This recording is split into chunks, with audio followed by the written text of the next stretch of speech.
Holloways were the kind of family you read about in magazines, picture-perfect, faithful, and devoted to each other. David Holloway was a preacher in Austin, Texas, a man whose sermons drew crowds, a man who spoke of love, grace, and forgiveness. His wife, Laura, was his strength, always at his side, a devoted mother and a pillar of their small church community. Their 3 children, Jacob, 8, Emily, 6, and Lily, 3, were their world. The kind of kids who giggled at bedtime stories, chased fireflies in the yard, and fell asleep to the sound of their father's prayers. But even the purest of homes can harbor darkness. And sometimes, evil doesn't come from the outside.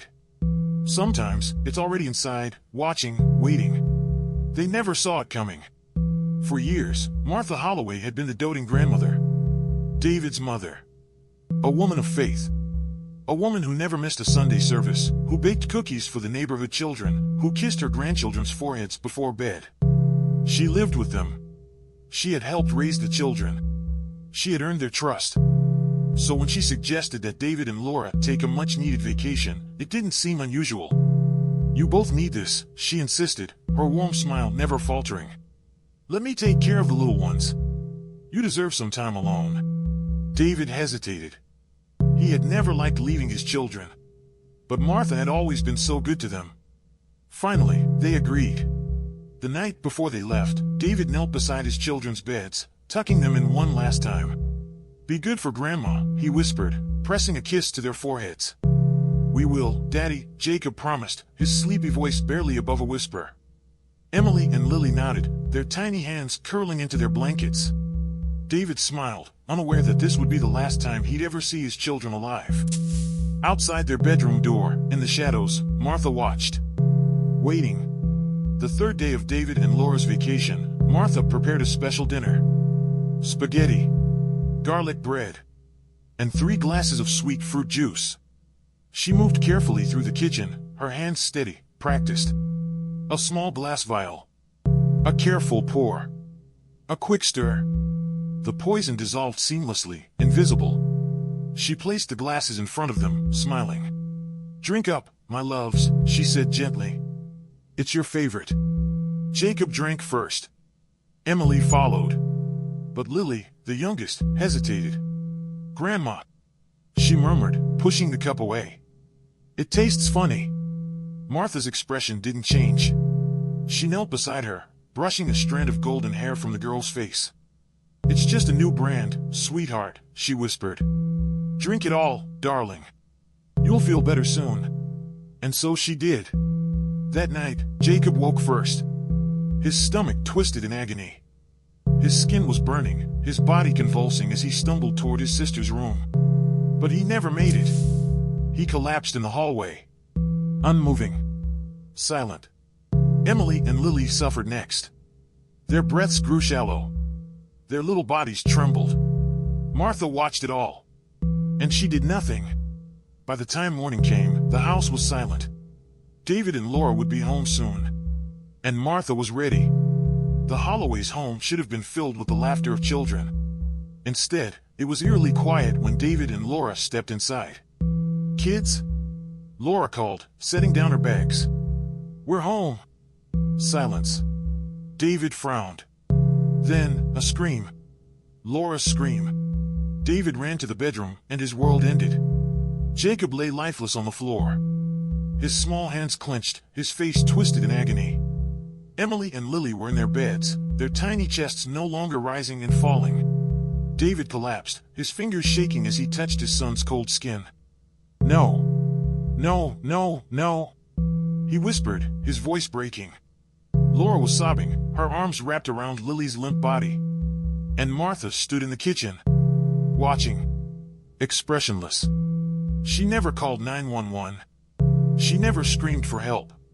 Instead, she sat, calm, patient, waiting. It was Laura who dialed for help. "Please! My babies aren't breathing," she sobbed into the phone. The paramedics arrived within minutes. Too late. At first, no one suspected Martha. She was a grandmother, a woman of faith. But then, the toxicology reports came back. The children hadn't died of natural causes. They had been poisoned. David collapsed in the hospital waiting room. His faith, everything he had ever believed in, shattered. And then, the unthinkable. Police reviewed the home security cameras. They saw Martha in the kitchen, stirring the drinks, watching them. She had murdered them. Planned it. Carried it out. The woman he had trusted his entire life. The moment they arrested her, she didn't cry. She didn't deny it. Instead, she smiled. As Martha was led away in handcuffs, she turned to David one last time. "You'll understand one day, son," she whispered. But David knew he never would. Because no prayer, no sermon, no words of forgiveness could ever erase the fact that the woman who gave him life had stolen the lives of his children. And deep down, he feared one thing more than anything else. That Martha had done this before. And that she wasn't finished yet. David Holloway stood outside the courthouse, staring at the building that would decide his mother's fate. His mother. The woman who had rocked him to sleep as a baby, packed his school lunches, held his hand through every scraped knee. The woman who had murdered his children. Even now, he couldn't make sense of it.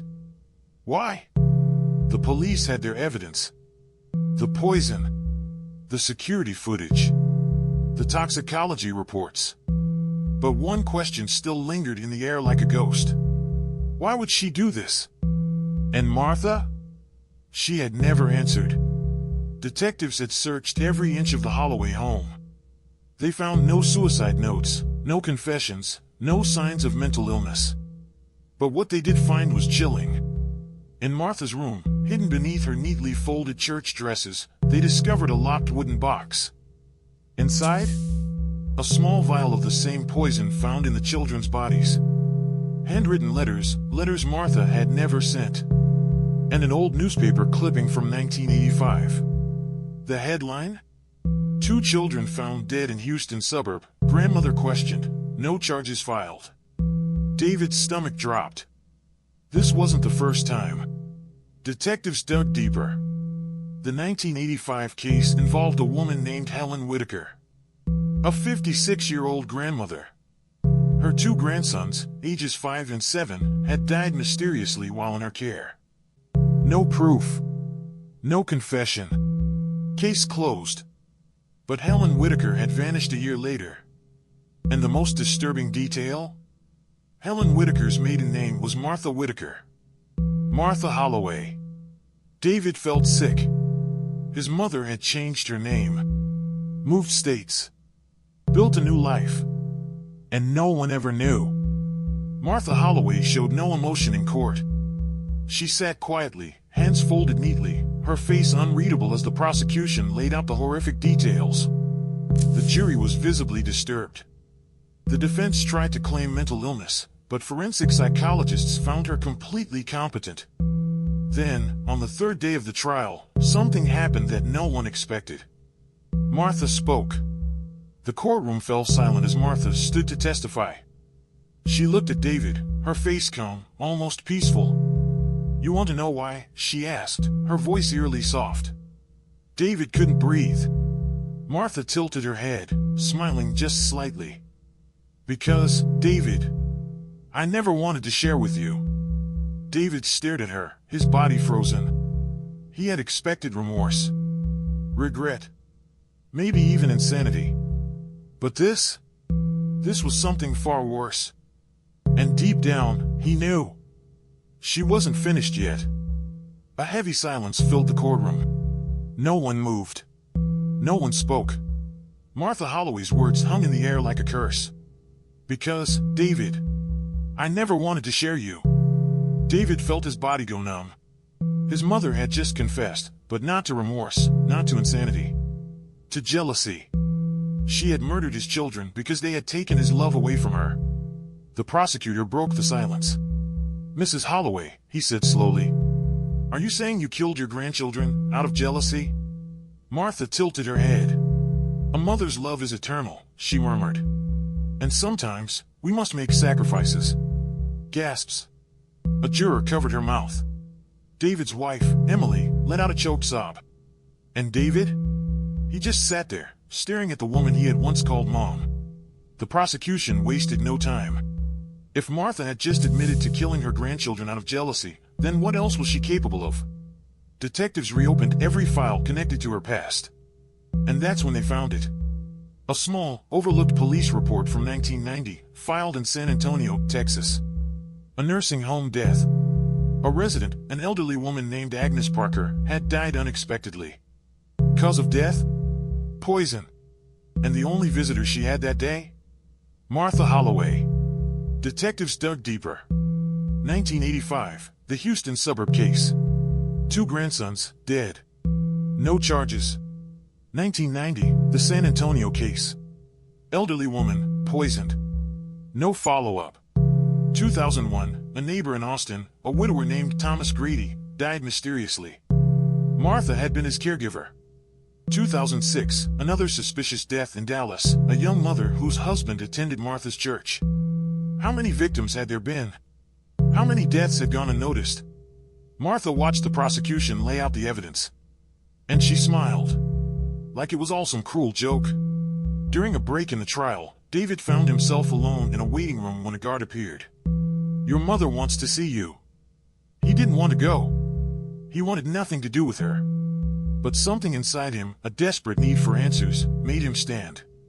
The guard led him into a small, cold interview room. Martha was waiting. Calm. Patient. She gestured to the seat across from her. "Sit down, David." He hesitated. "Why?" he demanded. Her smile never wavered. "Because, sweetheart," she whispered, "this isn't over." David stared at her, his blood turning ice cold. "What do you mean?" Martha leaned forward, eyes dark and knowing. "You think I'm the only one?" David's stomach dropped. "The only one? There are others," she murmured. "Just like me. You just haven't found them yet." David felt his entire world crack open. Because for the first time, he realized his mother wasn't just a killer. She was part of something much bigger. And he had no idea how deep it went. David couldn't breathe. "There are others." His mother's words echoed in his head, suffocating him. "You just haven't found them yet." She wasn't just confessing. She was warning him. David leaned in, his voice shaking. "What are you talking about, Mom?" Martha sighed, tilting her head. "Oh, David. You always were so blind." Blind to what? He had spent his entire life thinking his mother was just strict, overbearing. But not this. "I did what had to be done," she continued, her voice eerily calm. "But I'm not the only one who sees things the way I do." David's stomach dropped. "See what?" he asked, his throat tight. Martha's eyes gleamed. "That some lives just don't belong." David left the prison that night, numb. The past felt like a puzzle with missing pieces, and now he was starting to see the full picture. Could it be true? Could his mother be connected to something bigger? He sat in his car, hands gripping the steering wheel, memories flooding back. The church women who always whispered around his mother. The way certain families avoided her. The unexplained deaths over the years. Had there been signs all along? His mother wasn't just a murderer. She was part of something. Something far darker. And if she was telling the truth, there were others. Detective Olivia Marsh had spent the last decade tracking crimes like this. Poisonings. Disappearances. Patterns hidden in plain sight. So when David called her, telling her what his mother had said, she listened carefully. "You think she's lying?" David asked. Marsh was silent for a moment. Then she said, "I think you should see something." 2 days later, David sat in a sterile FBI office, staring at an open case file. It was filled with names. Cases stretching back 30 years. And the most horrifying part? They all had one thing in common. Each victim had been connected, directly or indirectly, to a church. David's church. His hands shook as he flipped through the pages. Mothers. Fathers. Children. All poisoned. All gone. And in the background of one old photo, barely visible, was his mother. Smiling. "This isn't just about your mother, David." Detective Marsh's voice was quiet but firm. "We think she was part of something much bigger. A secret group. Maybe a network of killers hidden in plain sight. David felt sick. You mean? He swallowed. A cult? Marsh nodded. Not in the traditional sense. But they share beliefs. Methods. They think they have the right to choose who lives and dies. David's breath hitched. And my mother? Marsh's expression was unreadable. She might be one of the last remaining members, or just the tip of the iceberg. David's hands curled into fists. For so long, he had thought he knew his mother. Now, he wasn't even sure who she really was.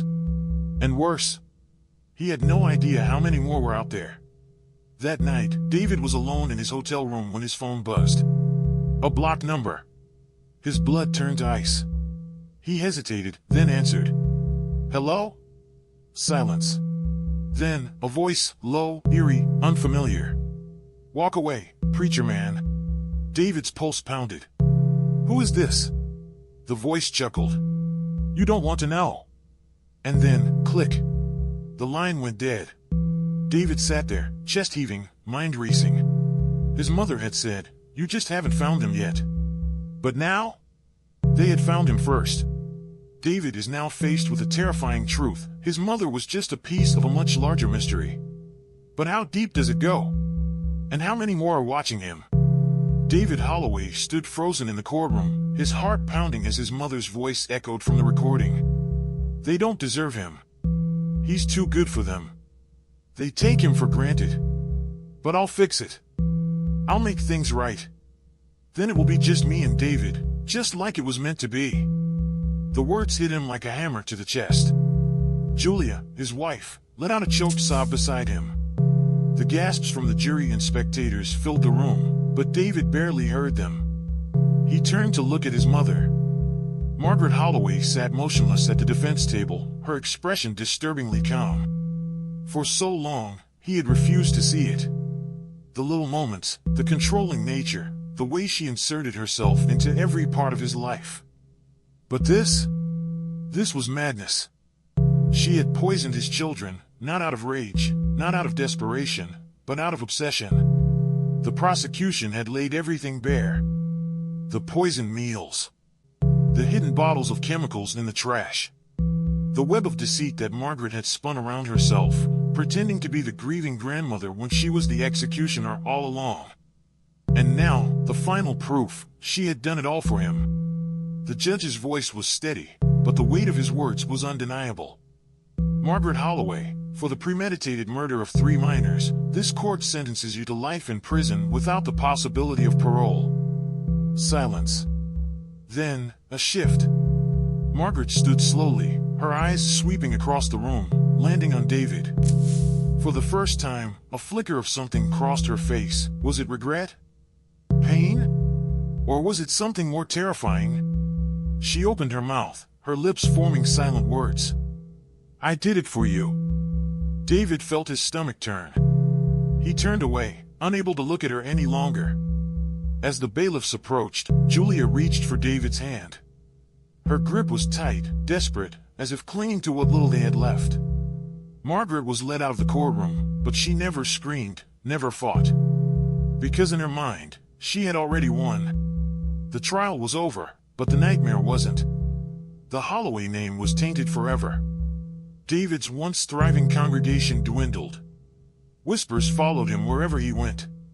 And at night, when the house was too quiet, he could still hear her voice. I did it for you. No amount of faith could erase what had happened. No prayer could bring back his children. And as he stood over their graves, Julia by his side, he whispered the only words that still felt true. I will never forgive you.